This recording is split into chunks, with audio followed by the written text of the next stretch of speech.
是看到事情好的一面，那不是因为我天真，而是必要和需要。这也就是我的生存之道。Waymond Wong is one of the best characters I've seen in Hollywood in a long time, and Ke Huy Quan deserves every ounce of recognition he's received for this role.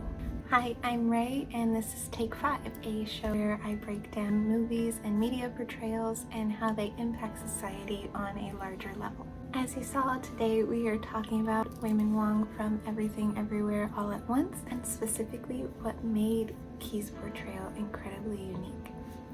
When we're introduced to Waymond Wong, he is gentle and kind, silly and caring, and often this kind of portrayal is typically used in film to juxtapose a coming character shift. Think Peter Parker in Spider-Man or Clark Kent in Superman. This portrayal, however, has an added layer of nuance in that the character of Waymond is Asian. And unfortunately, in Hollywood, when you have a silly, gentle, or nerdy Asian man, you can typically count on that portrayal being a caricature. We've seen these caricatures in Hollywood time and time again. Characters such as Long Duck Dong from 16 Candles, Mr. Yuniyoshi in Breakfast at Tiffany's, and Han Lee in Two Broke Girls. These characters share a link of being portrayed as desexualized and undesirable, which historically can be linked to legislation such as the Chinese Exclusion Act and anti-miscegenation laws. In addition to finding acting roles, talent such as Anna May Wong and Setsu Hayakawa faced added barriers due to such legislation. Many romantic roles were not an option due to anti-miscegenation laws, which barred interracial marriage and on-screen kissing, which not only relegated their acting roles to supporting or villainous characters, but also promoted the use of yellowface or casting non-Asian actors to play Asian roles. These stereotypes have been challenged in recent years, with more Asian men being in lead romantic roles. Editing Rachel here, I just wanted to say that I don't think these changes have come about through the sexualization of people, nor do I think that is helpful.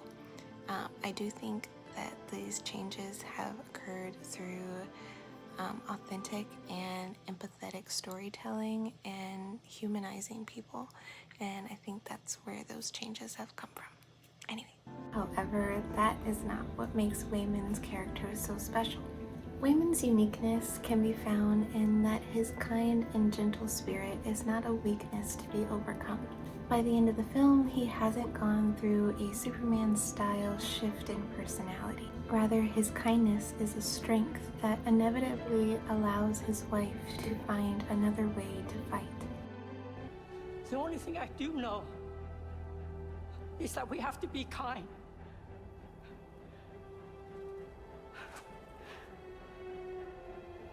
Please, be kind.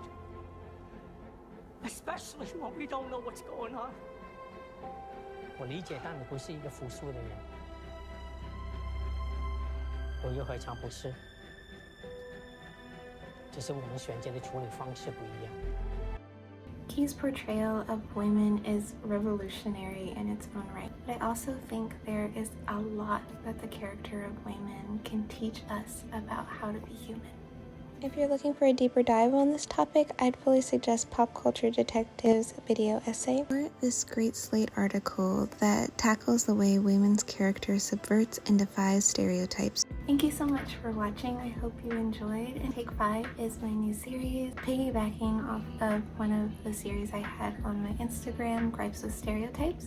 However, in Take 5, I hope to address more than just the harmful and frankly disappointing stereotypes that are out there, and addressing some of the more nice and positive representations that are to be found in media. So I hope you enjoyed. And if you've seen Everything Everywhere All at Once, let me know in the comments below what was your favorite part and what piece of media or movie should I cover next.